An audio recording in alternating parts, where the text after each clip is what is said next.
If she doesn't accept you for the car that you're driving or for whatever possessions you have or do not have, it's just move it to the side, scratch out the priority.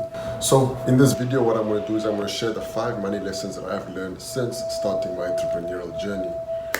First thing, number one, get a cash car.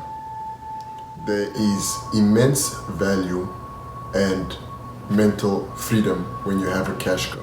Now, as a man, it sometimes can become difficult because of social pressures. For example, you want a nice car to be able to attract a nice girl, whatever that may be. If she doesn't accept you for the car that you're driving or for whatever possessions you have or do not have, it's just move it to the side, scratch out the priority. Now, before I dive into that, if you do like this type of content, just comment, subscribe, and give a like to this video so at least I can know what type of material you want me to share. Now, by the way, if you do subscribe, you also get access to free courses that will be able to target specifically to you. So there's a way we can actually target subscribers specifically. These courses have completely transformed my life, and you can get access to them for free as a subscriber. So make sure to subscribe to the channel so you can get these targeted campaigns, so they can actually be sending you free logins to these courses. Your goal is to focus on your numbers specifically, to track your data specifically and stick to your budget. And sometimes, even when you have the money to be able to buy the car you want, it is actually a more strategic play to stay with a cash car. $5,000 or less, $10,000 or less, ideally 5K or less. Well, cars are a little bit more expensive right now, so let's say 10K or less. I personally have a $5,000 car, a cash car. I don't pay any notes on it. It's extremely efficient because I am personally looking for ROI. That's my strategy. If I'm going to invest into something, I'm rather going to have something where I can get the most ROI that I can get. With a car, all I need to do is get from A to B. Regarding females, because as a man, once I said it is a little bit more challenging, especially with the social pressures that are instilled upon us. At the end of the day, you want a female that will accept you for who you are, not for what you have or do not have. So, if she doesn't accept you for the car that you have, don't stress about it, blood. Just keep moving. Second lesson, never, ever bet your rent money or house money. Never bet your rent money or house money. Being an entrepreneur, your mental capacity is extremely critical, number one. Number two, you want majority of your mental energy to be going towards making money or growing your business, not to things like how can I pay my rent, how can I pay my electricity. You don't want to be focusing on those things. So ideally, you want to always have at least 3 months of rent paid in advance or the cash on hand in advance to give you that 90 days to focus only on the business. Sometimes you do make decisions, and by the way, everything I'm sharing with you is because I did completely the opposite, and I'll share with you why.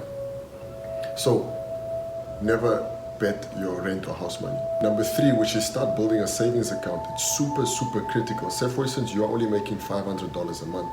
And even if you're only putting $50 away to savings, you want to be able to still build, number 1, the mental muscle to put savings aside.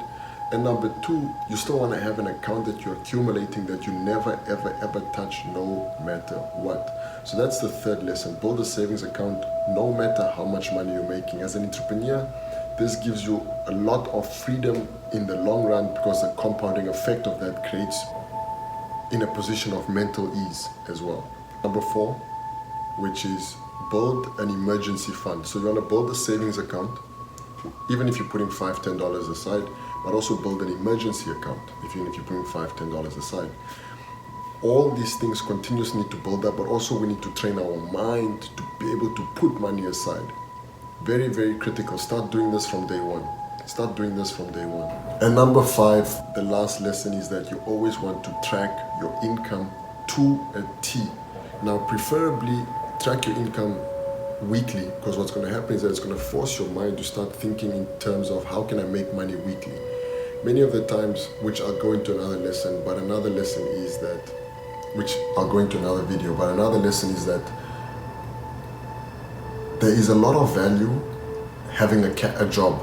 There is a lot of value having a job. On the internet, we see a lot of things of burn all the boats, burn all the ships, do that. But you want to be able to have something where you can give your time for money while you're building your business.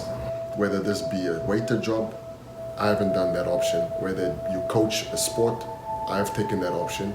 And it allows you to have something where you know that no matter what, as long as you give your time to this thing, you will get something out of it, financial reward, return, so that it gives you more mental peace when you're growing your business.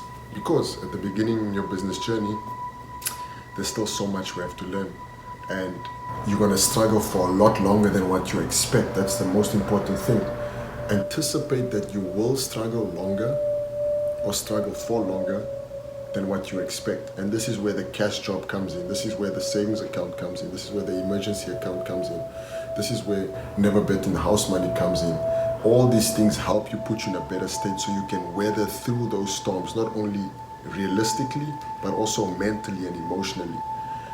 Now, all these things I'm sharing with you because I did the complete opposite.